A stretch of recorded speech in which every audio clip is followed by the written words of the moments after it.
तो हम लोग अनुपात, जिसे इंग्लिश में रेशियो कहते हैं, तथा समानुपात, जिसे प्रोपोर्शनल कहते हैं, को समझते हैं। अगर ए और बी ऐसे लिखा है तो हम ये कह सकते हैं कि ए और बी किस में है? अनुपात में है, रेशियो में है। इसको लिखने का एक और तरीका होता है A ratio B, A ratio B.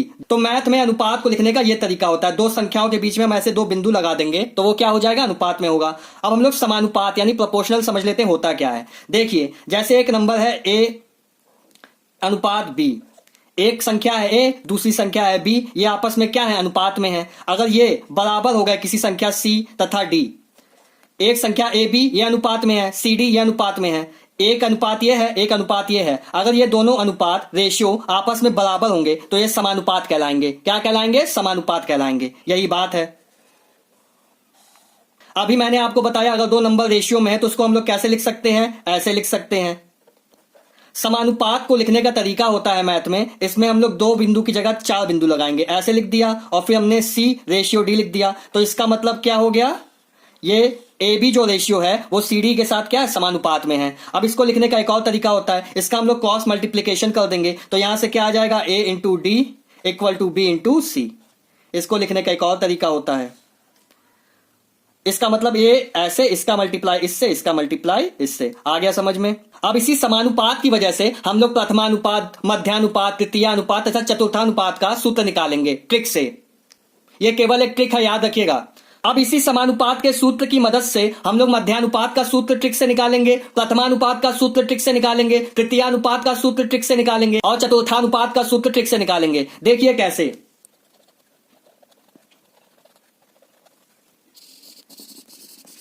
अब ये बात याद रखना, जो ट्रिक है और गोल्डन लाइन भी है, ये समझ गए तो ये टॉपिक पूरा खत्म हो जाएगा। जो अनुपात बोलेगा, क्या मान लीजिए हमसे प्रथमानुपात बोला, मध्यानुपात बोला, तृतीयानुपात बोला, चतुर्थानुपात बोला, इनमें जो अनुपात बोलेगा उसको निकालने के लिए, उसका फॉर्मूला निकालने के लिए, सूत्र निकालने के लिए ये एक ट्रिक है। उस संख्या को x मान लेंगे तथा उसे उसी क्रम में लिखकर समानुपात में बदल के सूत्र निकाल लेंगे। बस यही लाइन अगर आप समझ गए तो ये पूरा टॉपिक खत्म है, आप फॉर्मूला ट्रिक से निकालना सीख जाओगे। तो चलिए पहले मैं आपको बता देता हूं कि प्रथमानुपात निकालने का सूत्र क्या होता है, उसके बाद मैं आपको ट्रिक से निकालना सिखाऊंगा। प्रथमानुपात जब भी पूछे, सूत्र होता है ए स्क्वायर बाई बी।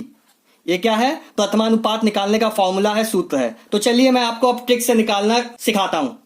देखिए प्रथमानुपात को हम क्या लिख सकते हैं, इसका संधि विच्छेद अगर करेंगे, प्रथम धन अनुपात, प्रथम धन अनुपात। अब मैं आपको गोल्डन लाइन एक बार फिर से समझा देता हूं जो मैंने आपको थोड़ी देर पहले बताई थी। अब इसमें आपको अच्छे से समझ में आएगा।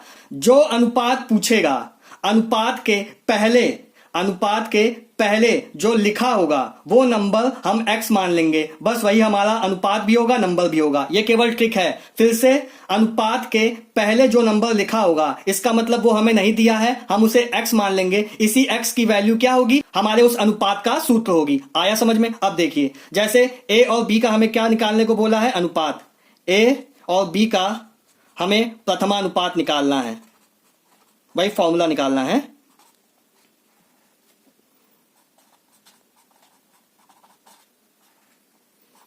अब हमें क्या दिया है? प्रथमानुपात पूछा है। प्रथमानुपात मतलब a और b से भी पहले, प्रथम पे, मतलब इसमें प्रथम संख्या हमें नहीं दी गई है, तो इसमें जो प्रथम संख्या सबसे पहले जो संख्या होगी वो नहीं दी है, तो हम उसे x मान लेंगे। और इसके बाद क्या करेंगे? अब इन तीनों में हम समानुपात का सूत्र लगा देंगे और फिर x की वैल्यू जो आएगी वही हमारे क्या होगी? प्रथमानुपात निकालने का सूत्र होगा। देखिए x a b समानुपात है तो x बाई a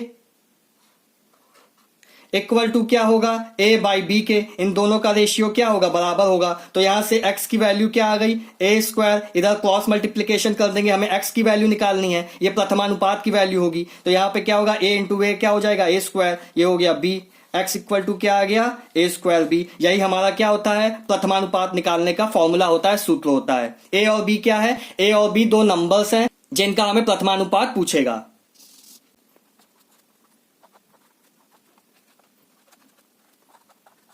देखिए हमारा प्रश्न क्या है? 8 तथा 16 का प्रथमानुपात बताइए। पहले क्या लिखा है? 8 लिखा है तो इसको a के इक्वल मान लेंगे। बाद में क्या लिखा है? b लिखा है तो इसे 16 के इक्वल मान लेंगे। हमने अभी आपको निकाल के दिखाया कि प्रथमानुपात निकालने का सूत्र क्या होता है?